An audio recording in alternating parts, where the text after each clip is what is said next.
ये सन की माँ अपनी बेटी को जबरदस्ती बेली डांस सिखाने के लिए सबसे पहले अपनी बेटी के हाथ पकड़कर उसकी पीठ पर पैर रखकर उसके हाथों को जोर से मरोड़ने लग जाती है, जिससे होता ये है दोस्तों कि बहुत ज्यादा प्रेशर की वजह से इसकी बेटी की रीढ़ की हड्डी टूट जाती है। ऐसा होने पर लड़की अब एक जिंदा लाश बन चुकी थी, क्योंकि वो हल्का सा भी हिल नहीं पा रही थी। अब इस लड़की की सन की माँ ऐसा करने पर भी यही नहीं रुकती, वो अपनी बेटी में एक मैकेनिज्म फिट करके उसे पूरी तरीके से एक डॉल में बदल देती है और तब से ही ये लड़की एक मशीनी डॉल की तरह डांस करती रहती है। इसके 10 साल बाद कुछ लोग सस्पेंस के चलते इस हवेली में एंटर करते हैं और उन्हें इसी हवेली में इसी लड़की की डॉल दिखती है, जिस पर एक कपड़ा लगा हुआ था। इनमें से एक लड़का इस डॉल पर से जैसे ही कपड़ा हटाता है, ये देखते हैं कि ये डॉल एक लड़की है जिसका चेहरा अभी तक जवान है। तभी इन्हीं में से एक लड़की उस मैकेनिकल मशीन में चाबी डालकर जैसे ही घुमाती है तो ये डॉल लड़की रोबोट डॉल की तरह डांस करना शुरू कर देती है। डांस के खत्म होने पर उस डॉल लड़की को एहसास होता है कि कोई न कोई जरूर उसके आसपास है। अब क्योंकि उस डॉल लड़की की आंखें बंद थी, इसलिए वो अपने चारों तरफ सूंघने लग जाती है, जिससे उसे लूसी नाम की लड़की की सुगंध आ जाती है और वो उछलकर उसका गला दबाने लग जाती है। लेकिन लूसी काफी स्ट्रॉन्ग होने की वजह से वो इस डॉल लड़की को खुद से दूर धकेल देती है। अब आगे इस कहानी में क्या क्या होता है, चलिए देखते हैं दोस्तों। तो कहानी की शुरुआत में हमें एक सिटी को दिखाया जाता है जहाँ पर बहुत सारे बच्चों के मिसिंग पोस्टर छपे होते हैं। जिसके बाद हमें लूसी नाम की लड़की को दिखाया जाता है जिसकी दोनों आंखों का कलर अलग अलग होता है। लूसी अपनी मेडिकल ट्रेनर मिसेस विल्सन का इंतजार कर रही होती है, जो उसको होम नर्स बनने की प्रैक्टिकल ट्रेनिंग देगी। आज लूसी का ट्रेनिंग में पहला दिन होता है, इसलिए वो थोड़ा नर्वस फील कर रही होती है। कुछ देर बाद ही वहाँ पर मिसेस विल्सन आ जाती हैं। फिर लूसी मिसेस विल्सन के साथ उनके पहले पेशेंट का ट्रीटमेंट करने के लिए निकल जाती है। रास्ते में मिसेस विल्सन लूसी की दोनों आंखों का अलग अलग रंग होने के बारे में पूछती है। इस पर लूसी उसे बताती है कि उसके साथ ये बचपन से है। मिसेस विल्सन उसे उसकी आंखों को देखकर बताती है कि जिनकी भी आंखों का रंग अलग अलग होता है उनकी सोल एक्सचेंज हो सकती है। इस पर लूसी उससे कहती है कि वो इन बातों को नहीं मानती और थोड़ी देर में ही वो लोग अपने पहले पेशेंट के पास पहुंच जाते हैं। ट्रेनिंग के पहले दिन मिसेस विल्सन लूसी को समझाती है कि जो पेशेंट हमारे पास नहीं आ सकते उनके ट्रीटमेंट के लिए हमें उनके घर जाना ही पड़ता है। उनके सारे पेशेंट्स ऐसे ही हैं, इसलिए उनके पास उनके पेशेंट्स के घर की चाबी है। पहले पेशेंट को उसकी दवाई और इंजेक्शन देकर ये दोनों अपने अगले पेशेंट के घर चले जाते हैं, जो कि एक बूढ़ी औरत होती है। उसको ट्रीटमेंट देकर ये लोग अपने लास्ट पेशेंट जैसल के घर जाते हैं, जो एक बहुत बड़ा ओल्ड मेंशन और जो जंगल के बीच में मौजूद होता है। मिसेस विल्सन लूसी को कार में बैठे रहने का कहकर उस मेंशन में चली जाती है, क्योंकि जैसल थोड़ी अलग है। बहुत देर तक मिसेस विल्सन के वापस न आने पर क्यूरियोसिटी के चलते लूसी उस बड़े से मेंशन में चली जाती है, जिसकी सारी खिड़कियों को कपड़ों से ढका होता है। जब लूसी अंदर जाती है तो देखती है कि उस मेंशन में बहुत सारी तस्वीरें और जानवरों की मूर्ति लगी होती है। मिसेस विल्सन को ढूंढते हुए लूसी एक रूम में जाती है, जहाँ पर वो मिसेस विल्सन को जैसल का खून बदलते हुए देखती है। उसे वहाँ देखकर मिसेस विल्सन खुश हो जाती है, जिसके बाद वो लूसी को जैसल के बारे में बताती हैं कि जैसल बहुत समय से कोमा में है और वो जब जवान थी तो इस एरिया की मशहूर डांसर हुआ करती थी, जो बहुत सारे बच्चों को डांस की ट्रेनिंग भी दिया करती थी। वहाँ पर अंधेरा होने के चलते लूसी वहाँ की एक खिड़की खोल देती है। जैसल को देखकर लूसी मिसेस विल्सन के गले में रखी एक अजीब सी चाबी के बारे में पूछती है। इस बारे में मिसेस विल्सन उसे बताती है कि जैसल बहुत अमीर है। उसकी पहले एक बच्ची थी जो बोल नहीं सकती थी, जिसकी किसी वजह से मौत हो गई थी, जिसके बाद उसकी ऐसी हालत हो गई और उसे कहीं से पता चला था कि इस घर में जैसल ने खजाना छुपा रखा है, तो ये चाबी उसी की हो सकती है। उसने कई बार उस खजाने को काफी ढूंढने की कोशिश की, लेकिन उस खजाने तक वो कभी नहीं पहुंच पाई, जिसके बाद वो दोनों वहाँ से निकल जाते हैं। मिसेस विल्सन लूसी को उसकी बताई हुई जगह पर छोड़ देती है और अपने घर की तरफ जाने लगती है। हम देखते हैं कि मिसेस विल्सन रास्ते में एक लड़की को किडनैप करके ले जाती है, जिससे हम जान सकते हैं कि शहर में हो रही किडनैपिंग में इसका हाथ है, क्योंकि जिस बच्ची को इसने किडनैप किया था उसकी उम्र के बच्चों की मिसिंग खबरें शहर में छपी हुई थी, जिसके बाद वो घर जाकर उस बच्ची को मारकर उसका खून निकालती है। वहीं दूसरी तरफ लूसी अपने बॉयफ्रेंड विलियम से मिलने जाती है, जो पोर्ट पर काम करता है। थोड़ी देर बाद दोनों एक बार में जाते हैं, जहाँ पर विलियम का भाई बेन काम करता है। वहाँ पहुंचकर विलियम लूसी से उसके नर्स बनने के पहले दिन के बारे में पूछता है कि उसका दिन कैसा रहा। इस पर लूसी उसे अपने आज के दिन के बारे में बताती है, जिसमें वो विलियम को बताती है कि उसे उसकी ट्रेनर ने बताया था कि जंगल के बीच में रहने वाली एक बूढ़ी औरत के घर में एक जगह पर बहुत सारा खजाना छुपा हुआ है। ये सुनकर विलियम उत्साहित हो जाता है और उससे इस खजाने को ढूंढकर चुराने को बोलता है, जिससे लूसी नाराज हो जाती है और वहाँ से जाने लगती है। विलियम उसे बताता है कि हम दोनों का इन थोड़े से पैसों से कुछ काम नहीं बनने वाला, क्योंकि वो कम पैसों के लिए काम करते करते थक चुके हैं, इसलिए हमें अपनी आगे की जिंदगी के लिए बहुत सारा पैसा चाहिए होगा। विलियम उसे बोलता है कि हम दोनों के घर की कंडीशन काफी खराब है और तुम्हारे डैड भी अब बूढ़े हो चुके हैं और आगे जाकर तुम्हें तुम्हें भी बहुत सारे पैसों की जरूरत पड़ेगी, इसलिए तुम्हें ठंडे दिमाग से सोचने की जरूरत है। जब लूसी घर जाती है तो देखती है कि उसके डैड किसी औरत से बात कर रहे हैं। ये देखकर लूसी को काफी बुरा लगता है, क्योंकि उसकी मॉम को मरे हुए थोड़ा ही समय हुआ है। जब वो अपने डैड से इस बारे में बात करती है तो उसके डैड उसे बताते हैं कि ये औरत उसकी बचपन की दोस्त है और वो उससे मिलने जा रहा है। अपने डैड के जाने के बाद लूसी खजाने की चोरी में शामिल होने के लिए विलियम को कॉल कर देती है, क्योंकि वो भी अब अपने हालातों से तंग आ चुकी थी। और अब विलियम, लूसी और बेन उसी रात को एक कार में मिलते हैं और वहाँ से जैसल के मेंशन की तरफ निकल जाते हैं। जैसल के घर से थोड़ी दूर पहले ही ये लोग अपनी कार खड़ी कर देते हैं और लूसी बेन और विलियम को जैसल के घर की तरफ ले जाने लगती है। लेकिन रास्ते में ही लूसी को जमीन पर ही एक अजीब सी हरे रंग की लाइट दिखती है, जिसे वो हाथ लगाकर चेक करती है तो वो लाइट वहाँ से गायब हो जाती है। ये देखकर उन लोगों को कुछ समझ नहीं आता, जिसे वो इग्नोर कर जैसल के मेंशन की तरफ निकल जाते हैं। उस मेंशन की दीवार कूदकर ये तीनों मेंशन तक पहुँच जाते हैं, लेकिन उन्हें इसके अंदर जाने का कोई रास्ता नहीं मिलता। इसलिए बेन और लूसी विलियम को वापस लौट जाने के लिए कहते हैं, लेकिन विलियम उनकी बात नहीं सुनते हुए अंदर जाने का रास्ता ढूंढने लगता है। उसे मेंशन के बेसमेंट में जाने का रास्ता मिल जाता है, जिससे वो मेंशन के अंदर जा सकते हैं। जिसके बाद बेसमेंट में जाते ही ये तीनों सीढ़ियां चढ़ते हुए मेंशन के ग्राउंड फ्लोर पर चले जाते हैं। बेसमेंट में इन लोगों को वहाँ पड़े बहुत सारे सामान मिलते हैं, जो काफी समय से वहाँ पड़े जंग खा रहे होते हैं। और जब वो मेंशन के हॉल में चेक कर रहे होते हैं, तभी बेन वहाँ पड़े एक वुल्फ के स्टैचू को देखकर डर जाता है। जिसके बाद ये तीनों वहाँ से आगे जाने लगते हैं, लेकिन इन्हें ये देखकर थोड़ा अजीब लगता है कि यहाँ पर हर छोटे से छोटे दरवाजे पर ताला लगा हुआ है। फिर ये लोग बिना आवाज करते हुए फर्स्ट फ्लोर पर चले जाते हैं, जहाँ पर इन्हें एक बच्ची का कमरा दिखता है। लूसी इन्हें बताती है कि ये कमरा जैसल की बेटी का हुआ करता था, जिसे मरे हुए सालों बीत चुके हैं और वो बोल भी नहीं सकती थी। तभी उन दोनों को विलियम पास के कमरे में बुलाता है। जब वो अंदर जाते हैं तो देखते हैं कि वहाँ पर 4 एनिमल डॉल्स हैं। जब वो इनके बारे में बात कर ही रहे होते हैं, तभी एक पुतला एकदम से उनकी तरफ घूम जाता है, जिसे देखकर ये तीनों डर जाते हैं और इसे इग्नोर कर वहाँ से आगे की तरफ जाने लगते हैं। आगे जाने पर उन्हें एक दरवाजा मिलता है जो लॉक्ड होता है। विलियम को लगता है कि खजाना इसी दरवाजे के पीछे होगा, लेकिन इसकी चाबी उनके पास नहीं है। इस पर लूसी उन्हें बताती है कि उसने जैसल के गले में एक चाबी देखी थी, शायद वो इस दरवाजे की चाबी हो सकती है। इसलिए ये तीनों चाबी लेने के लिए टॉप फ्लोर पर मौजूद जैसल के कमरे में जाने लगते हैं। जैसल के पास पहुंचकर वो देखते हैं कि वो सो रही है और उसे ऑक्सीजन मास्क लगाया हुआ है। जिसके बाद लूसी बड़े आराम से जैसल के गले से उस चाबी को निकाल लेती है और उसे विलियम को सौंप देती है। लेकिन जब विलियम इस चाबी को बंद पड़े दरवाजे में लगाता है तो वो दरवाजा अभी भी नहीं खुलता। जिसके बाद बेन उस दरवाजे को ही तोड़ देता है। अंदर जाने पर विलियम को जब खजाना नहीं मिलता तो उसे गुस्सा आने लगता है, लेकिन उसी कमरे में उन्हें एक लड़की की डॉल मिलती है, जिसे कपड़े से ढका हुआ था। और जब वो उस कपड़े को हटाते हैं तो देखते हैं कि वो डॉल नहीं, असल में एक लड़की ही है, जो जैसल की बेटी की डेड बॉडी है। जिसे देखकर लूसी समझ जाती है कि ये ही जैसल का खजाना है, जिसे उसने छुपा कर रखा हुआ है। तभी विलियम देखता है कि जिस प्लेटफॉर्म पर ये डेड बॉडी रखी हुई है, वहाँ पर एक लॉक है। इस पर जब लूसी उस चाबी को उसमें लगा के घुमाती है, तभी उस कमरे की लाइट अचानक से चालू हो जाती है और जिस प्लेटफॉर्म पर वो डेड बॉडी खड़ी होती है, वो रोटेट होने लगता है और एक अजीब सा म्यूजिक वहाँ पर बजने लगता है। ये देखकर तीनों बहुत ज्यादा डर जाते हैं, जिससे विलियम उस डॉल को मुक्का मार देता है। इससे उसकी गर्दन झुक जाती है, लेकिन उसकी गर्दन उसी समय अपने आप सही हो जाती है और ऐसा होते ही वहाँ बजने वाला म्यूजिक भी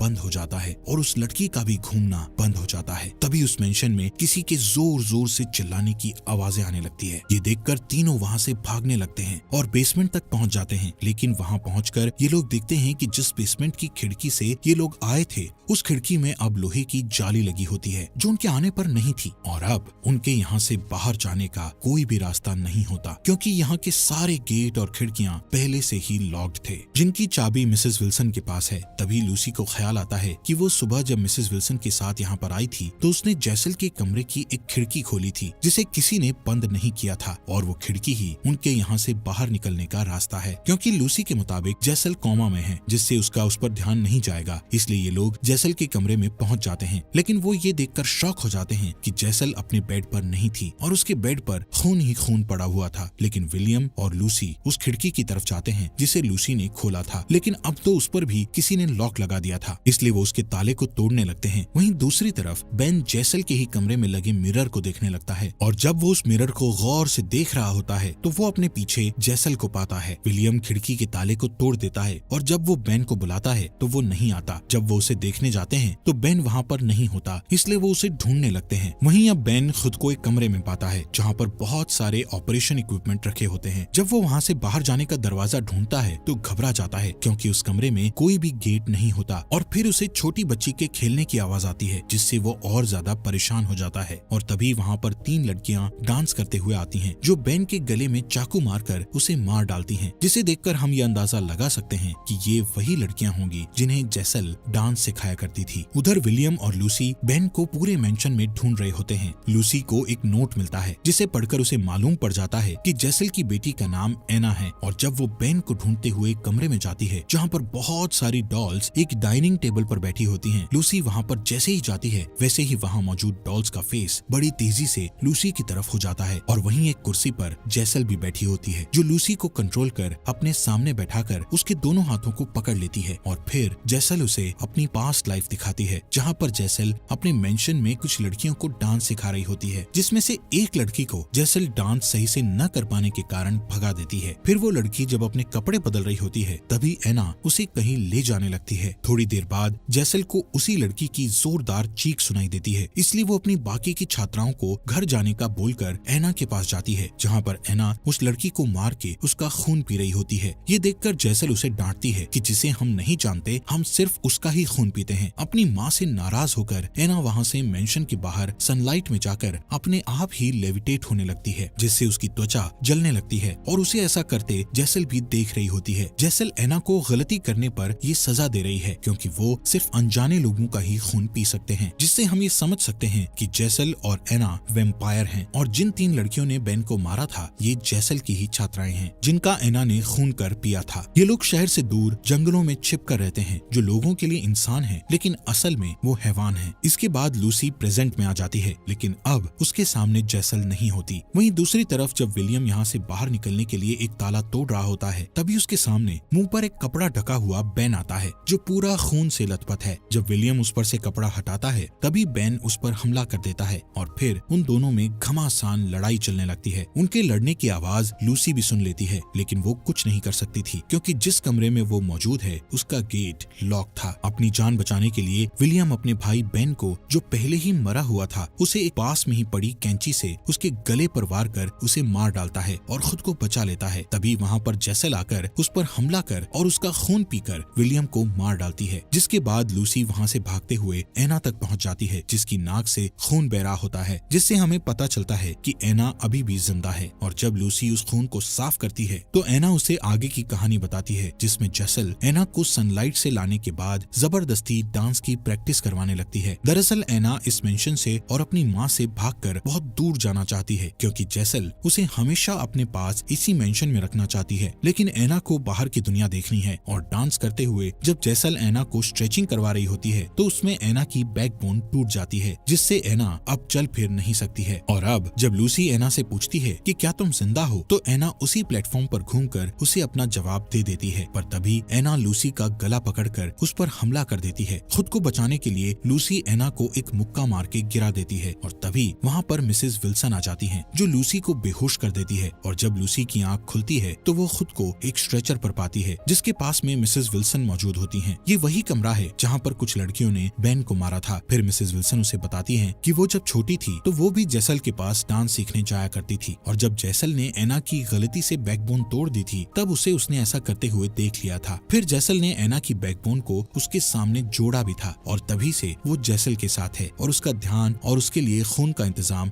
वही करती है। साथ ही उसने उसके वेम्पायर होने के बारे में किसी को भी नहीं बताया था। अब कहानी प्रेजेंट में आती है जहाँ जेसल एना को ऑपरेशन रूम में लेकर आती है, जिसके बाद जेसल लूसी के पेट पर अपने नाखून से कट लगाती है और फिर एक मरे हुए कीड़े पर मंत्र फूंक कर उसके पेट में डाल देती है। सेम ऐसा ही वो अपनी बेटी एना के साथ करती है। इसके बाद जब जेसल लूसी की आंखों को सील कर रही होती है तभी उसको अपनी माँ की सोल पास में खड़ी हुई दिखती है। उसकी आंखों को सीलने के बाद जेसल अपना रिचुअल परफॉर्म करती है जिसमें थोड़ी देर लूसी और एना के हवा में झूलने के बाद दोनों के मुंह से वो कीड़ा जिंदा होकर एक दूसरे के मुंह में जाकर अदला बदली करते हैं। और फिर थोड़ी देर बाद मिसेस विल्सन लूसी को जेसल के पास लाती है। जब लूसी एक मिरर में खुद को देख रही होती है तब हम देखते हैं कि अब उसकी दोनों आंखों का कलर सेम हो चुका था, जबकि मूवी की शुरुआत में उसकी दोनों आंखों का कलर अलग अलग था। इससे हम समझ सकते हैं कि उस रिचुअल को परफॉर्म कर जेसल ने लूसी और एना की सोल की अदला बदली कर दी थी। मतलब कि अब लूसी की बॉडी में एना की सोल रहेगी और एना की बॉडी में लूसी की। ये सब जैसल ने अपनी बेटी एना के लिए किया होता है ताकि वो उसके साथ फिर से डांस करे और हमेशा उसके साथ रहे। इसलिए जैसल एना को फिर से उसके सामने डांस करने को बोलती है, लेकिन एना को अब कोई डांस नहीं करना था, जिससे वो गुस्सा हो जाती है। और जब मिसेस विल्सन जैसल के इशारे पर एना को जबरदस्ती डांस करने का इशारा करती है तो एना उसकी जेब से ही सिजर्स निकालकर उसके गले में घोंपकर उसे मार डालती है और फिर एना अपनी माँ यानी जैसल को भी उसके गले में घोंपकर उसे मार डालती है। और अब एना अपनी पहले वाली बॉडी जिसमें जैसल ने लूसी की सोल डाली थी उसे देखने जाती है। वहाँ जाकर वो उसकी आंखों की सील को खोलती है और उसे अपना खून पिलाकर होश में लाती है। फिर लूसी अपने आप को एना की बॉडी में देखने लगती है और जब वहाँ से दोनों लोग जाने लगते हैं तो उन दोनों पर जैसल फिर से हमला कर देती है। मतलब वो अभी तक मरी नहीं थी। जिसके बाद एना उसे टॉप फ्लोर से ग्राउंड फ्लोर पर फेंक देती है, लेकिन वो अभी भी नहीं मरी होती। इसलिए एना और लूसी जैसल के मुंह को एक साइड से पकड़कर उसका जबड़ा फाड़ देते हैं, जिससे जैसल अब परमानेंटली एक गहरी नींद में सो जाती है जो उन्हें अब कभी परेशान नहीं करेगी। जब दोनों उसे मारकर मेंशन के बाहर आते हैं तो देखते हैं कि उनके सामने एक अजीब सी लाइट आती है। ये वही लाइट है जिसे हमने मूवी के बीच में देखा था। जिसके बाद उसे अपने हाथ में लेकर लूसी उसे देखकर मुस्कुराती है। उस रात वो दोनों साथ में सो जाती हैं और अगली सुबह दोनों लड़कियां समुद्र किनारे एक पहाड़ की चट्टान पर चली जाती हैं। फिर जब लूसी पर सनलाइट पड़ती है तो वो उड़ने लगती है और उड़ते हुए उसकी बॉडी की स्किन जलने लगती है और कुछ ही देर में वो गायब हो जाती है, जिसे एना मुस्कुराते हुए देख रही थी। ऐसा इसलिए क्योंकि लूसी को भी अब इस दुनिया में नहीं रहना था और एना को ये दुनिया देखनी थी। इसलिए दोनों की जब सोल बदली तो उससे लूसी को मुक्ति मिल गई और एना को उसका सपना। और इसी हैप्पी एंडिंग के साथ ये फिल्म यहीं पर खत्म हो जाती है। मूवी काफी सस्पेंस से भरी हुई थी। इस मूवी में लूसी अपने हालातों से तंग आकर विलियम के साथ खजाना पाने निकल जाती है, जो लूसी के लिए मुक्ति का खजाना था और विलियम और उसके भाई बेन के लिए मौत का। जैसल ने अपनी बेटी को डांस कराने के लिए उसकी बॉडी चेंज की, लेकिन एना को तो फ्रीडम चाहिए थी, इसलिए उसे फ्रीडम के लिए अपनी मॉम को मारना पड़ा, जो उस पर काफी जुल्म करती थी। और जब एना, जिसे इस दुनिया को देखना है, वो अब इसकी सैर करने निकल चुकी होती है। और इसी के साथ ये मूवी यहीं पर खत्म हो जाती है। दोस्तों, हमारे फॉक्स एक्सप्लेनर हिंदी चैनल को सब्सक्राइब करने के लिए आपका दिल से शुक्रिया।